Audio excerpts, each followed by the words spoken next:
a life out of the blue, it would be no problem working in a chapter about bipolar. I thought he would faint. I probably underestimated how very sick I was. 3 months later, I was hospitalized. Ironically, I was admitted under an alias to protect my privacy, but within days, everyone was calling me Jane. Funny thing about that, it seemed the only people who didn't know who I was were the doctors. But they were trying so hard to find out. I looked forward to our talks. I rather fancied I was their favorite patient, not considering the implications of being the most fascinating patient on a psychiatric ward. Well, anyway, that night at the banquet in Illinois, I did my talk and probably told that story and my anti-stigma argument and sat down again, and the man I'd spent the evening talking to returned to the podium to deliver the big award of the evening, the Stigma Busters Award. He laughed, and he suggested that maybe next year they'd call it something different. What makes stigma such a wily enemy is that the word itself is a trigger. It's just the way our neural circuitry works. Some words are just so hopelessly freighted with negative context and toxic associations. I've read that they come rushing from the unconscious mind unbidden, flooding the conscious brain with ugly memories and negative stereotypes. And this is the really perverse part, actually carving them even deeper. I could say any number of impolite words up here, and you would helplessly be thinking unholy thoughts. Some of you right now are trying vainly to shove some unholy thoughts back out of your minds, and I haven't even said any of those words. That's how powerful it is. Cancer used to be one of those words. I'm old enough to remember when cancer was hugely stigmatizing. In 1963, my mother had and survived ovarian cancer. But the word was so frightening, it was literally unspeakable. I never heard my father say cancer in his life. It was bad cells. But when Betty Ford went on 60 Minutes to talk about breast cancer, you remember, well, maybe you don't, but I do. It was controversial. But in a generation, thanks to her, we don't run from cancer. We run for the cure and wear pink ribbons. Or yellow Live Strong bracelets. Now, you don't fight cancer with ribbons and bracelets, but you can change minds and attitudes with them. How many people are living today because they thought, I might have what Betty had, and sought treatment because they weren't afraid? Positive emotions are powerful things. This is not news to you, I know that. When I come to make a talk, I always like to know who it is I'm going to be talking to, and so I had a chat several weeks ago by phone with Mary and the team, and I asked who the audience was, and somebody said, I took 3 pages of notes, and I didn't attribute this remark, said that you would be, quote, lay people interested in learning more. So immediately I formed a picture of you in my mind.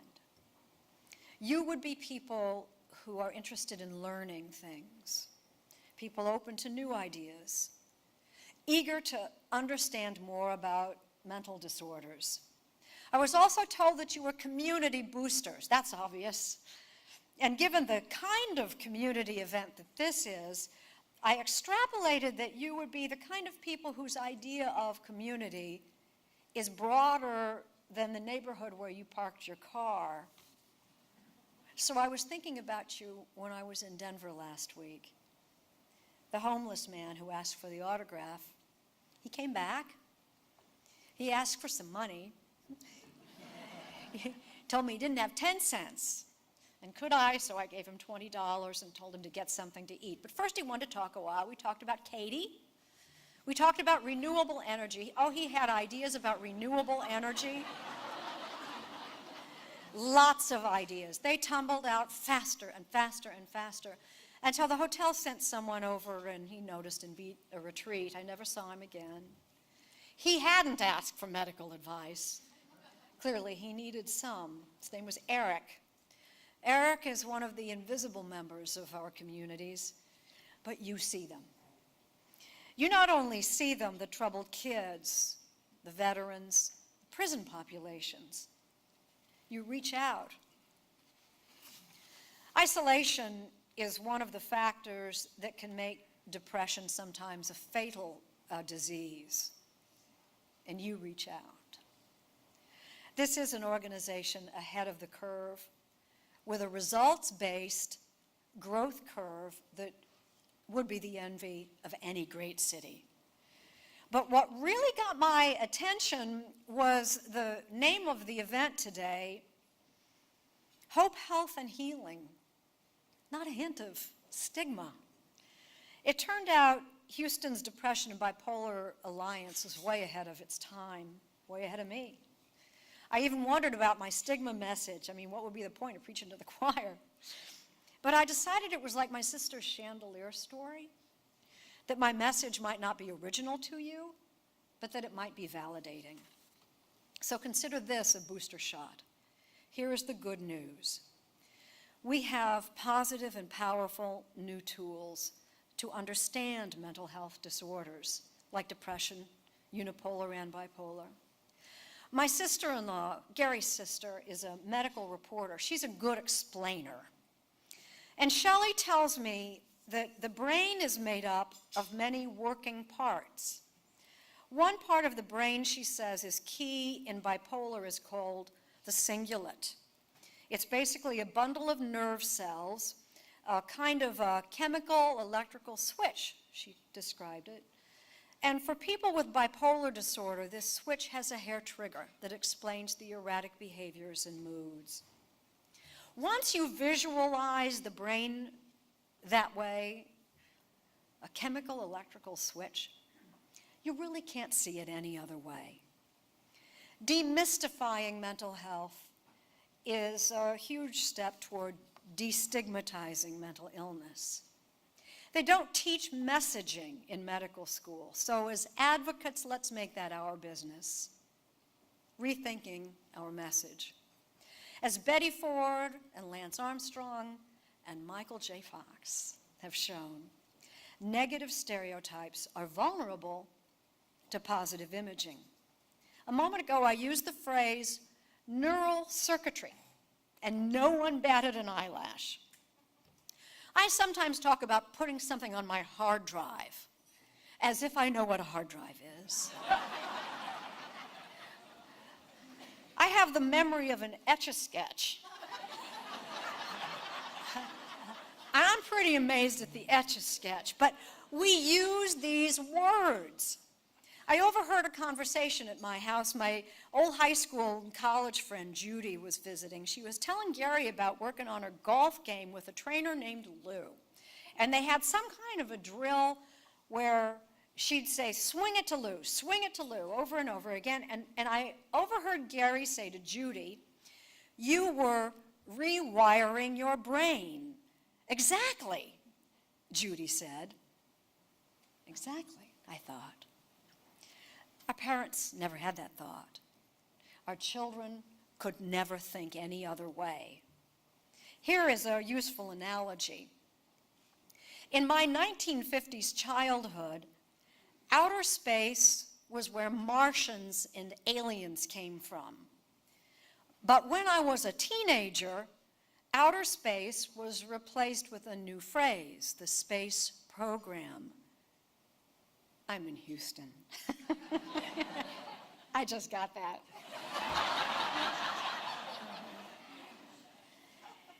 Space program, and we were in a race to get there. Okay, so we don't dwell on my illness at home, though my kids are not shy about calling me crazy lady. In the same loving way, Michael J. Fox says his kids call him Shaky Dad. What a blessing his life has been. I've interviewed Michael many times over the years, in the years way before and the years after his diagnosis with Parkinson's. Like me, he depends on medications. Michael tells a story about waiting for an elevator in a mirrored vestibule just as his medications were wearing off, and catching a glimpse of a bent and shaking old man, realized he was looking at his own reflection. What did he do? He gave himself a wink. I wonder if anyone remembers what he called his memoir, Lucky Man. He is lucky. He doesn't suffer the depression that is so much a feature of Parkinson's. You know, not only are bipolar and Parkinson's both diseases of the brain, his disease has physical symptoms, mine has behavioral and emotional symptoms, but both Parkinson's and bipolar are located in the same department of the brain, the amygdala, which makes us neighbors. I feel better about that, knowing Michael J. Fox and I are neighbors. Parkinson's, cancer, depression, bipolar, none of them will be conquered by hope, but none of them will be defeated without it. About 100 years ago, the first reference in the New York Times to Sigmund Freud and a new therapy called psychoanalysis described it as a probing into the deepest recesses and darkest corners of the mind. 100 years later, science has shed light on those deep recesses and dark corners. We can still be against stigma. We can still fight it. But let's give people something to be for, not against. That's a battle we can win, and I think we are winning. So that's our message. And you know what they say about great minds. I'll close with a story I heard from a Nobel laureate.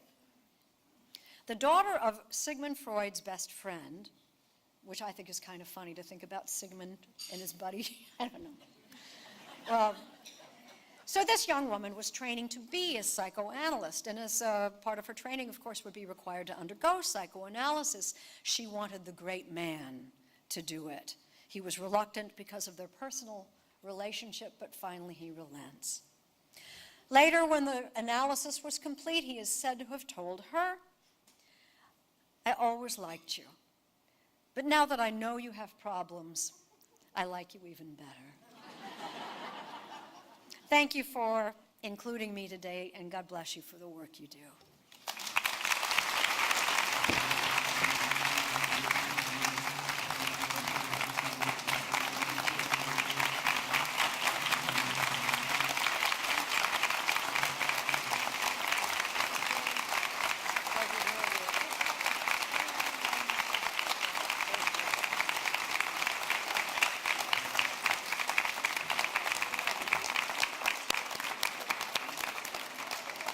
Thank you, Jane. I like the crazy lady. Mom would call herself Captain Insano when she went manic, so she would have loved to have listened to you, so thank you. All right, ladies and gentlemen, as we wrap up, I hope you've learned more about mood disorders today. DBSA folks are able to present presentations on mood disorders, also about their support groups to your organization. There's more information on the hall. We're going to get you out of here almost on time. Have a great afternoon and enjoy the rest of your day.